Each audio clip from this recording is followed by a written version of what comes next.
2014 সালের 8 July below হরিজন্তের মিনেইরাও stadium হলুদ সবুজে ঢেকে গেছে গ্যালারি। 58,000 মানুষের একটি স্বপ্নের অপেক্ষা, আজ ব্রাজিল ফাইনালে যাবে।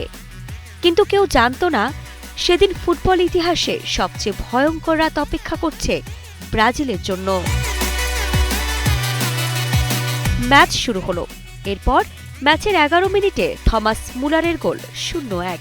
সে গোলে স্টেডিয়াম থমকে গেলেও আশা তখনও বেঁচে ছিল, কারণ এটা শুধু একটা ম্যাচ ছিল না, এটা ছিল 2050 সালের মারাকানাজোর ক্ষত ভুলে যাওয়ার সুযোগ।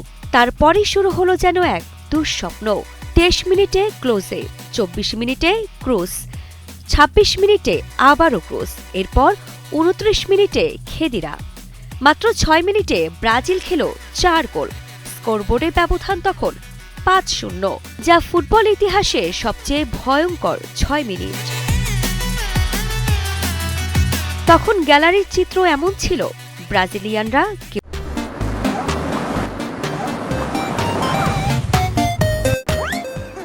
কাঁদছে, কেউ মুখ ঢেকে বসে আছে, কেউ আবার শূন্য চোখে তাকিয়ে আছে মাঠের দিকে, যেন পুরো একটা জাতি বিশ্বাস হারিয়ে ফেলেছে।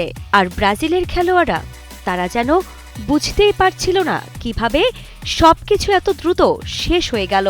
মাঠে নেই নেইমার, থিয়াগো সিলভা নেই, মনে হচ্ছিল মাঠে যেন ব্রাজিলও নেই। ঠিক দ্বিতীয়ার্ধে শুরলের আরও 2 গোল। স্কোরবোর্ডের ব্যবধান তখন 7-0।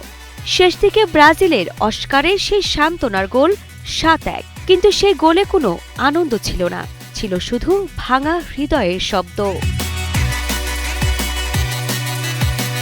ডাগআউটে বসেছিলেন লুইস ফেলিপে স্কোলারি, শূন্য চোখে তাকিয়ে মাঠের দিকে।